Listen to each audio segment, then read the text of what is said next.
नेता प्रतिपक्ष टीकाराम जूली ने आगामी बजट सत्र से पूर्व राज्य सरकार पर कई आरोप लगाए हैं। उन्होंने कहा कि कांग्रेस विधायक दल ने सरकार को घेरने की पूरी तैयारी कर ली है। वहीं यह सत्र सरकार के 2 साल के कामकाज का रिपोर्ट कार्ड तय करेगा।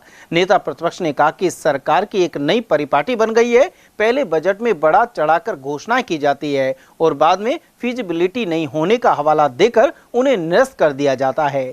जूली ने सरकार पर वित्तीय कुप्रबंधन के आरोप भी लगाए जाते हैं। इसके अलावा कानून व्यवस्था सहित अन्य इंतजामों एवं विकास को चौपट बताया। जूली ने यह भी आरोप लगाया कि सरकार में ब्यूरोक्रेसी हावी हो चुकी है और मंत्रियों और विधायकों की भी सुनवाई नहीं हो रही है। उन्होंने केंद्र सरकार पर मनरेगा योजना को खत्म करने के षड्यंत्र का भी आरोप लगाया। जूली ने कहा कि विधानसभा सत्र में इन सभी मुद्दों पर सरकार से जवाब मांगा जाएगा।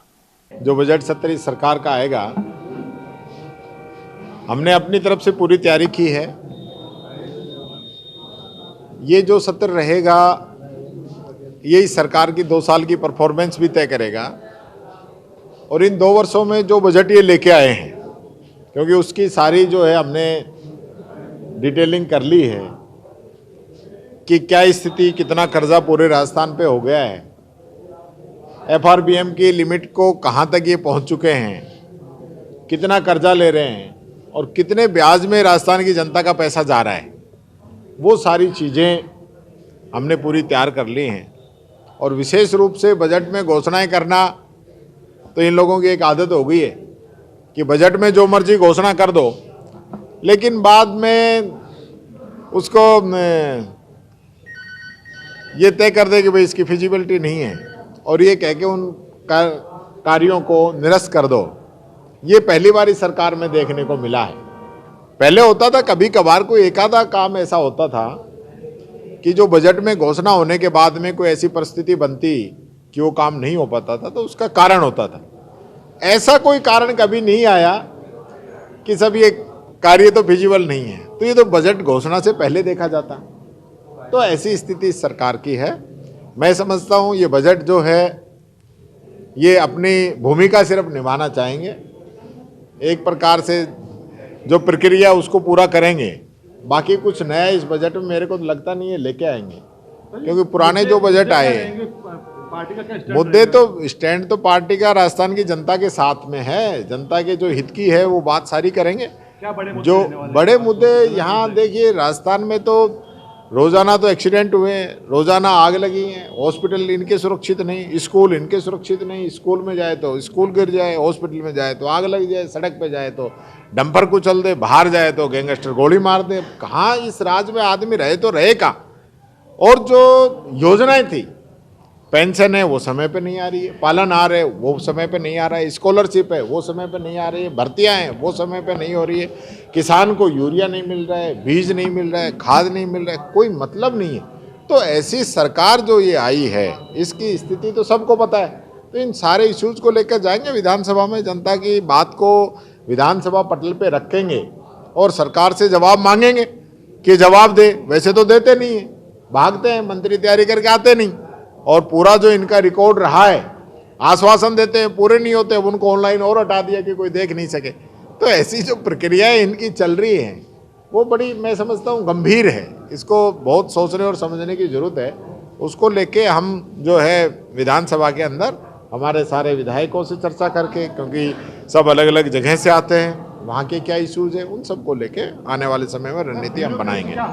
सरकार बीजेपी कमेटी बैठक इस मामले को लेकर, भाई हम तो पहले से ही कह रहे हैं कि ब्यूरोक्रेसी एकदम हावी हो चुकी है, जनता की सुनवाई नहीं हो रही है, बीजेपी के लोगों को सुनवाई नहीं हो रही है। ये बीजेपी के एमएलए तो खुद ही कह चुके कि हमारी सुनवाई कहाँ होगी।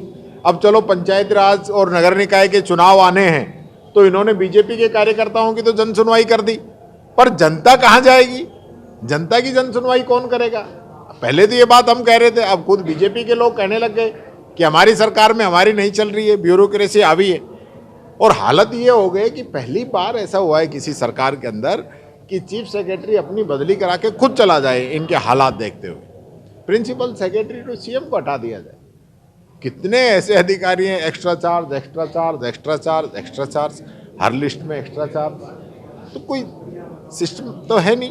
क्योंकि महामंत्री भी आए, 2 दिन मंथन चला, बोला संगठन सत्ता समन्वय करेंगे, काम करेंगे। हाँ, तो वो सब इसलिए आ रहे हैं कि समन्वय हो नहीं पा रहा है, स्थिति खराब है, सत्ता और संगठन के अंदर भयंकर टकराव है, बीजेपी के कार्यकर्ताओं के काम नहीं हो रहे हैं, विधायकों के नहीं हो रहे हैं। आपने देखा होगा कि जिस प्रकार से कैंप चले, हमारे अलवर वाले मंत्री वहाँ के प्रभारी हैं सीकर के, वो तो कलेक्टर से ही लड़ रहे थे।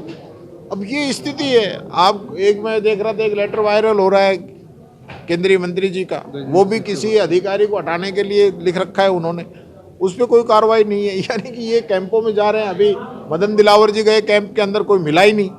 तो जो हालत इनकी बन रही है ना, अभी आपने देखा होगा वहाँ ये बीकानेर के अंदर विधायक बेचारा पीछे खड़ा था, कलेक्टर सीट पे बैठा था, यानी प्रोटोकॉल का सीधा सीधा उल्लंघन है। तो ये जो सारी चीज़ें हो रही है ना, ये किसी एक के साथ नहीं हो रही।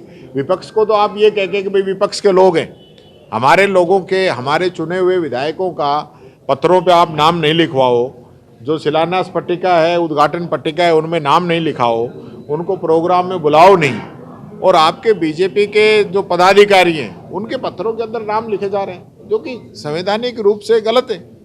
उनमें जो चुने हुए जनप्रतिनिधि उनके नाम होने चाहिए, बीजेपी के पदाधिकारियों के, ये बीजेपी का काम थोड़ी है, ये तो सरकार का है, और सरकार का हिस्सा विधायक है, चाहे वो किसी भी पार्टी का हो, उसका नाम होना चाहिए। ये एक ही दोहरी रणनीति अपना रहे हैं कि जो हमारे कांग्रेस के विधायक हैं उनको मीटिंगों में नहीं बुलाते हैं, उद्घाटन शिलान्यास होते हैं उनमें पत्रों में नाम नहीं डालते हैं, जबकि ये मैंडेटरी है। और ये जो है, जब राजेंद्र राठौड़ जी और गुलाबचंद कटारिया जी, महामहिम साहब, ये जब विपक्ष में थे, इनके द्वारा ये प्रस्ताव लाया गया था, और उन्हीं पे कार्रवाई करते हुए हमारी सरकार ने नियम बनाए थे।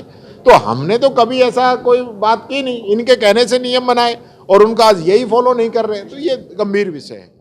उधर नेता प्रतिपक्ष टीकाराम जूली विधानसभा स्थित अपने कार्यालय में नए साल में पहली बार पहुंचे। उन्होंने यहां आवश्यक कामकाज निपटाया, साथ ही वे आगामी विधानसभा बजट सत्र की भी तैयारी कर रहे हैं।